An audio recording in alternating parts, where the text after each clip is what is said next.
है। प्रियंका, अभी तक देखा जाए तो 10:30 बजे तक का जो पोलिंग परसेंट सामने आया 10% है, और अब क्या तस्वीर देख पा रही हैं? क्या इसमें कुछ बदलाव हुआ है, और क्या पिछले बार के मुकाबले इस आंकड़े के आधार पर उस आंकड़े को छुआ जाएगा या उसको पार किया जाएगा, क्या लग रहा है?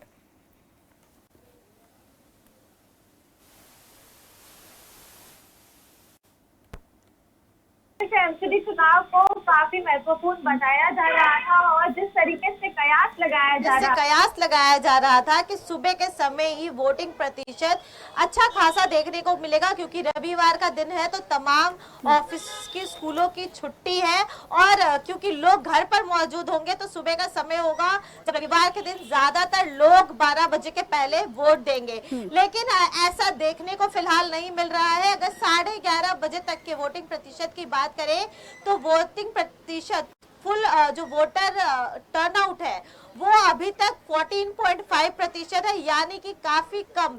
और साफ तौर पर 5 बजे तक का समय है जब तक वोटिंग डाली जाएगी। लेकिन जैसे ही थोड़ी दोपहर का समय आसपास आ रहा है, वैसे ही देखने को मिल रहा है कि लोग जो है वो वोटिंग केंद्र पर पहुंच रहे हैं और मतदान करने में अपना जो रोल है वो निभाते हुए दिखाई दे रहे हैं। साफ तौर पर जिस तरीके से सुबह 8 बजे से लेकर 10 बजे तक का समय रहा, काफी धुंध भी था, और क्योंकि तापमान में भी लगातार गिरावट दर्ज की जा रही है, जिसका असर दिल्ली के वोटिंग पर भी देखने को जरूर मिला। और साफ तौर पर अभी तक का वोटिंग प्रतिशत पिछली बार की तुलना में अगर बात करें तो संतोषजनक नहीं है। लेकिन शाम के 5 बजे तक का इंतजार करना होगा कि दिल्ली वालों ने कुल वोटिंग कितनी की है, टोटल वोटिंग प्रतिशत कितने बिल्कुल होते हैं। अपडेट हो गया है प्रियंका, आंकड़ा 14.5% का अब ये अपडेट आंकड़ा सामने आया। एक और चीज प्रियंका आपसे यहाँ पर जानना चाहूंगी जल्दी से, कि जो वोट हो रहे हैं नाम पर हो रहे हैं, काम पर हो रहे हैं, किन मुद्दों को जनता ज्यादा तवज्जो दे रही है?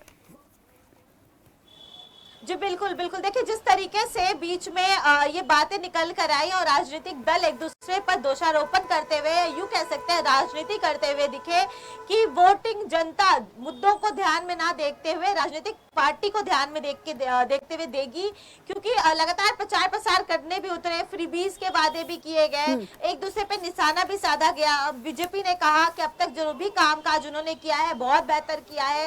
आम आदमी पार्टी ने कहा कि उनको बेहतर काम करने का मौका ही नहीं दिया जा रहा है। तो वही कांग्रेस ने कहा कि दोनों दल यानी बीजेपी और आम आदमी पार्टी कहीं भी रेस में नहीं है, और दिल्ली की जनता इस बार एक बार फिर से शीला दीक्षित के मॉडल को जगा देगी। तो साफ तौर पर राजनीति तो बहुत हुई, लेकिन यहाँ जो भी लोग वोट डालने आ रहे हैं, जब उनसे जाना जा रहा है, पूछा जा रहा है, बात किया जा रहा है, तब उनका कहना यह है कि जनता नॉर्मल लोकल मुद्दों को ध्यान में देखते हुए बिल्कुल जनता के जो लोकल मुद्दे हैं उस पर तवज्जो देने की बात यहाँ पर आप कह रही हैं। बहुत बहुत शुक्रिया प्रियंका हमारे साथ जुड़ने के लिए।